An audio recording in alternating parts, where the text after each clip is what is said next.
Alors, dans cette vidéo, nous allons voir l'inégalité de bien-aimé Tchebychev qui est au programme de terminale et qui peut tomber au baccalauréat. D'ailleurs, cet exercice va se baser sur des questions qui sont tombées au bac de métropole du 20 juin 2024. Donc ici, on nous donne 10 variables aléatoires N1, N2 jusqu'à N10 qui sont des variables aléatoires correspondant à la note obtenue par 10 élèves à un examen. Et on nous dit qu'elles sont indépendantes et une loi binomiale de paramètres 20 et 0,615. Et on pose grand M qui est égal à N1 jusqu'à N10 divisé par 10, c'est-à-dire la somme de ces variables aléatoires divisé par 10. Et première question, on nous demande déjà que matérialise grand M. Alors ici ça va être assez simple, donc je ne vais pas l'écrire, je vais juste le faire à l'oral. Grand M, on a dit que c'était la somme des N. Grand N, il faut rappeler que c'est la note obtenue. Et on divise par 10 qui est le nombre de notes. Et donc, à quoi ça correspond, ça, le fait d'additionner toutes des notes et de diviser par le nombre de notes? Et bien ça correspond tout simplement à la moyenne des élèves à cet examen. Parce que généralement, quand tu fais la moyenne d'une classe, ou même la moyenne de tes notes, et tu additionnes toutes les notes et tu divises par le nombre de notes, et bien là c'est exactement ce que fait grand M. On additionne tous les N, toutes les notes, et on divise par 10. Donc à la question que matérialise M, on peut dire que grand M correspond à la moyenne des 10 élèves à cet examen. Maintenant, deuxième question, on va calculer E de M et V de M, donc l'espérance et la variance. Commençons par l'espérance, donc là par contre on va écrire. Donc on va écrire que E de M, c'est tout simplement E de N1 plus N2, etc. jusqu'à N10, et le tout divisé par 10. Et là, maintenant on va utiliser la linéarité de l'espérance. Je vais le faire en deux étapes. C'est-à-dire que déjà, s'il y a une constante, je peux sortir la constante devant. Donc ici, le sur 10, je peux le sortir, donc ça fait 1 dixième, fois l'espérance de N1 plus N2, etc. jusqu'à N10. Et maintenant, je vais réutiliser la linéarité de l'espérance, mais cette fois-ci en disant que l'espérance de ça plus ça plus ça, c'est l'espérance de ça plus l'espérance de ça plus l'espérance de ça, etc. etc. C'est-à-dire que ça me donne l'espérance de N1 plus l'espérance de N2, plus, etc., jusqu'à l'espérance de N10. Ça, je vais l'écrire sous forme de somme, parce qu'on va voir que ça va être plus simple pour la suite. On peut dire que c'est la somme de k égale 1 à 10 des espérances de nk, puisqu'à chaque fois, j'ai espérance de n quelque chose, avec le quelque chose qui varie de 1 à 10. Donc c'est bien la somme des e de nk, avec k qui varie de 1 à 10. Et là, ici, la particularité, c'est que E de nk est le même quel que soit le k, puisqu'on a dit que toutes les variables n étaient des lois de même, enfin des variables aléatoires de même loi, de la loi binomiale de paramètres 20 et 0,615. Et je rappelle que quand on a une loi binomiale de paramètres n et p, souvent on les appelle n et p, et bien l'espérance c'est tout simplement n fois p, c'est-à-dire le produit des deux paramètres. Donc ici, ça va nous donner 1 dixième fois la somme de k égale 1 à 10, et l'espérance de nk, on a dit c'était n fois p, c'est-à-dire 20 fois 0,615. Maintenant, il suffit de calculer. Alors ici, ça va être très simple, puisque faire x 20, on peut le faire de tête. Ça revient à faire x 10 et x 2. Si je fais x 10, ça me donne 6,15, et si je fais x 2, ça me donne 12,3. Donc c'est-à-dire que j'ai 1 dixième fois la somme de k égale 1 à 10 de 12,3. Et là maintenant c'est facile parce que la somme d'une constante, je sais que c'est la constante fois le nombre de termes. Le nombre de termes j'en ai 10 puisque je vais de 1 à 10. Donc ça nous donne 1 dixième fois la constante fois le nombre de termes.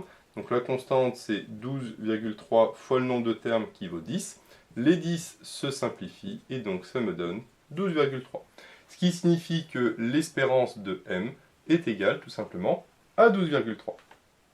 Alors maintenant, pour la variance, je ne vais pas tout effacer parce que justement, on va voir que je vais me baser sur ce qu'on a fait avec des petites différences. C'est-à-dire que maintenant, pour faire la variance, je vais mettre plutôt ici la variance à la place de l'espérance. Alors là, attention, la variance n'est pas linéaire. On ne va pas pouvoir réutiliser les mêmes formules, sauf le fait que quand on a une constante, quand on la sort, ça donne au carré. Parce que je rappelle que la variance de AX, c'est égal à A carré fois la variance de x. Donc ici, le 1 dixième, comme tout à l'heure, si je le sors, il faut que je le mette au carré. Donc là, j'aurai 1 dixième, mais attention, au carré. Et donc j'aurai la variance à la place de l'espérance. Encore une fois, la variance n'est pas linéaire, donc j'ai pas le droit de dire que la variance de ça plus ça, c'est égal à la variance de ça plus la variance de ça, etc., etc. Sauf si les différentes variables sont indépendantes. Et ici, on a de la chance qu'on nous dit que les différents n sont indépendants. Et donc je peux écrire que la variance de n1 plus n2, etc., c'est égal à la variance de n1 plus la variance de n2, plus etc., etc., jusqu'à la variance de n10.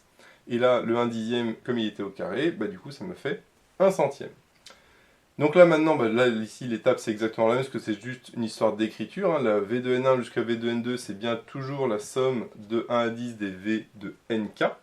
Et encore une fois, hein, les NK sont tous les mêmes, puisque c'est la même loi binomiale. Et donc, je peux appliquer la formule de la variance d'une loi binomiale. Alors attention, la variance d'une loi binomiale, c'est pas n fois p comme tout à l'heure, mais c'est n fois p fois 1 moins p. C'est-à-dire 20 fois 0,615, mais fois 1 moins 0,615. C'est le fameux np fois q, avec le q qui est égal à 1 moins p. Ça, c'est, attention, vrai uniquement pour une loi binomiale, ce qui est le cas ici. Alors là, cette fois-ci, si on calcule, donc là, je vais effacer parce que du coup, le résultat ne va pas être le même, mais on voit qu'au niveau de la méthode, c'est quasiment pareil, avec juste là, le 1 dixième qui devient 1 centième, puisqu'on a dit que quand on sort, c'est au carré. Et donc, si on fait le calcul, donc ça me donne, alors le 20 fois 0,615, ça c'est comme tout à l'heure, ça me donne 12,3. Le 1 moins 0,615, ça me donne 0,385. Et si on fait le calcul, donc là éventuellement la calculette, hein, on trouve 0,47355. Sachant que là, je ne l'ai pas dit, mais quand on fait la somme de 1 à 10 de la constante, c'est comme tout à l'heure, c'est la constante fois le nombre de termes, c'est-à-dire ça fois 10. Donc ça me fait 1 centième fois 12,3 fois 0,385 fois 10, et le tout me donnera 0,47355. Donc voilà pour la deuxième question, où on calculait l'espérance et la variance, sachant que l'espérance est toujours linéaire, donc ça, il n'y a pas de souci. Par contre, la variance, il faut bien faire attention, hein, quand on sort les constantes, c'est au carré, et l'histoire de transformer la variance de la somme en somme des variances, ça c'est vrai que quand c'est indépendant, mais la plupart du temps en terminale, de toute façon, c'est indépendant, et donc à ce moment-là, bah, il suffit d'appliquer la formule. Alors maintenant, on va passer à la troisième question, qui, elle, maintenant, va utiliser l'inégalité de bien-aimé de Chebyshev dont j'ai parlé tout à l'heure, et on va voir pourquoi est-ce que on va utiliser ici cette inégalité, parce que ce n'était pas dit dans l'énoncé, mais on pouvait le deviner. Donc regardons déjà la question. On nous demande de montrer que la probabilité que la moyenne soit strictement comprise entre 10,3 et 14,3 est d'au moins 80%. Alors ici, il faut bien voir qu'il y a deux choses qui nous indiquent qu'on va utiliser l'inégalité de bien-aimé de Chebyshev, c'est que on parle d'encadrer la moyenne. La moyenne ici, donc c'est le grand M. Donc ici, on va encadrer une variable aléatoire. Donc déjà, on sait que l'inégalité de bien-aimé de Chebyshev nous permet d'encadrer justement une variable aléatoire. Et en plus, on nous parle d'un intervalle d'encadrement qui est 10,3 et 14,3. Or, je rappelle que l'espérance de M qu'on vient de calculer juste avant était égale à 12,3.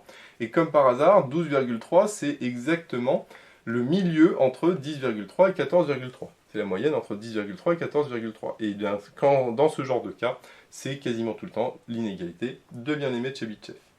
Donc du coup ici, on va pouvoir utiliser l'inégalité de bien-aimé de Chebyshev.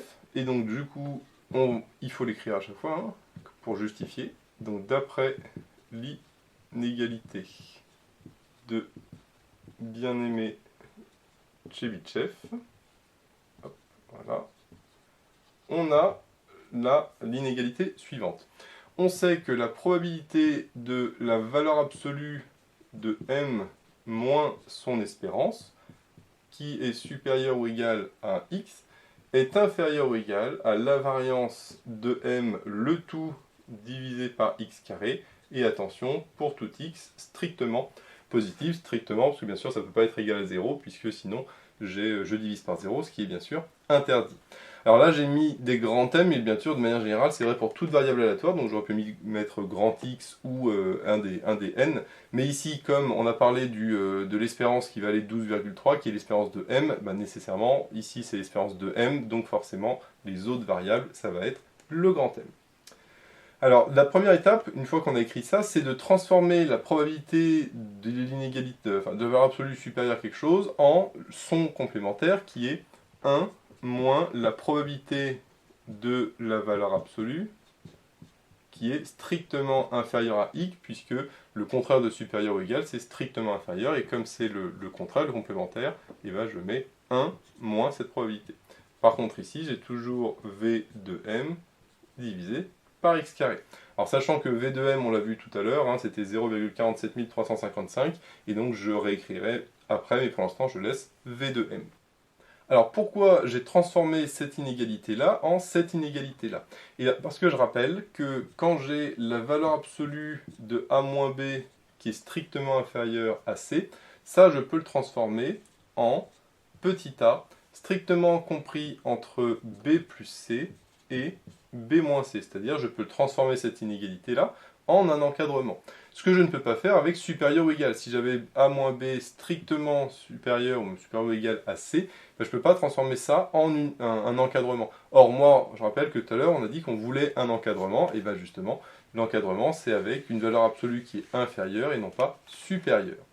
Donc là, ce que je vais faire, c'est que je vais transformer cette inégalité en un encadrement. Donc là, on a dit que si je transforme ça d'après ce que j'ai dit avant, hein, ça veut dire que m est strictement compris entre e de m plus x et ici e de m moins x.